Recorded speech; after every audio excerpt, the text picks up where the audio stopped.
जांच का इंतजार करते हुए अचानक कमांडर की नजर सामने खड़े मेजर की बाह पर पड़ी, जहां उसे जापानी चेरी ब्लॉसम साकुरा का टैटू दिखाई दिया।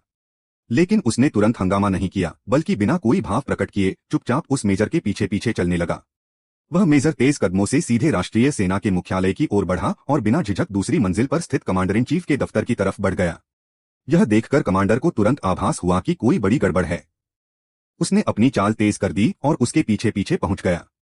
संदेह और पक्का करने के लिए कमांडर ने एक तरकीब सोची।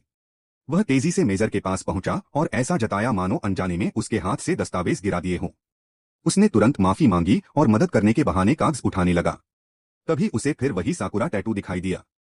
अब उसके मन में यह पक्का हो गया कि यह व्यक्ति दरअसल राष्ट्रीय सेना के भीतर छिपा जापानी जासूस है। फिर कमांडर जानबूझकर मेजर से आगे निकल गया और अचानक मुड़कर उससे कुछ कहा।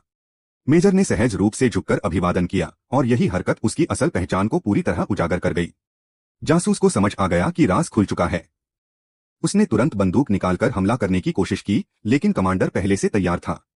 वह बिजली की तरह आगे बढ़ा और उसे जमीन पर गिराकर काबू कर लिया। अचानक हुई गोलीबारी से पूरा मुख्यालय गूंज उठा।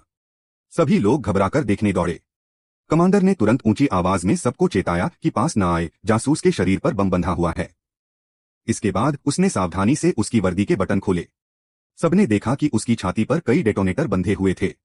यह देखकर सबके चेहरों का रंग उड़ गया और लोग डरकर पीछे हट गए।